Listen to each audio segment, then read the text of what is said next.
Hi, I'm Bob Tabor with www.learnvisualstudio.net, and I'm here with another challenge, what I'm calling the Legendary Layout Challenge. And in this layout challenge, you can only use stack panels. Let's take a review of what we got here.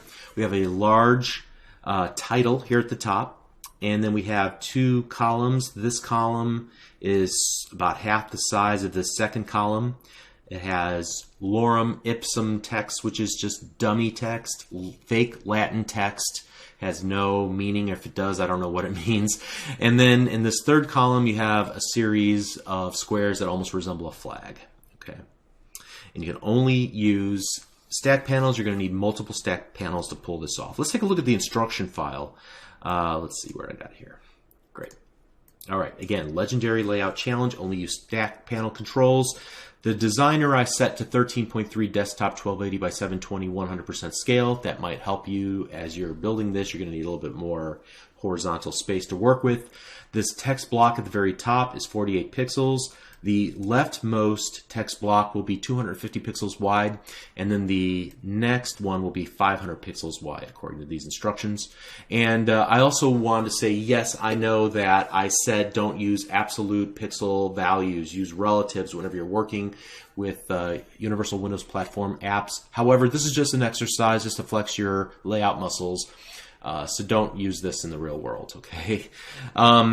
You should get the text for these lorem ipsum columns from this file that I'm supplying called loremipsum.txt. Just copy and paste what you need in there. The first one I think only needs these 2 lines. The second one that's larger, wider, needs these 3 lines in order to flush them all out. Okay.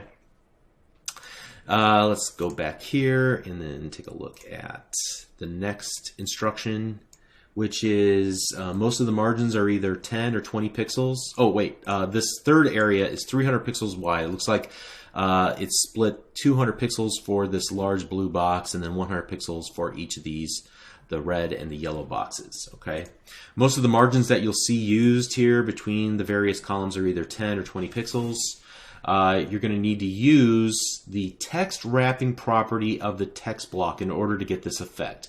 If you don't set the text wrapping property equal to wrap, then you're only going to see the first line of the lorem ipsum in each of your text blocks, and that would not be good. So I gave you that little freebie. You can use the image that I'm supplying here, this UWP-013-screenshot.png to reference while you're building the application. And just like I said before, try to go through this challenge without my help, without peeking at the solution video. Struggle a little bit. Don't get frustrated. If you get to the point where you don't know what you need to do next, then watch just enough of the solution video to get unstuck. And then finally, if you do solve it without my help, or once you solve this on your own, and you're curious as to how I would solve it if I took different techniques or whatever, then absolutely watch the entire solution video, and maybe there's something different about how I did it from how you did it. Okay, so we'll see you in the next video. Good luck. I know you can do this.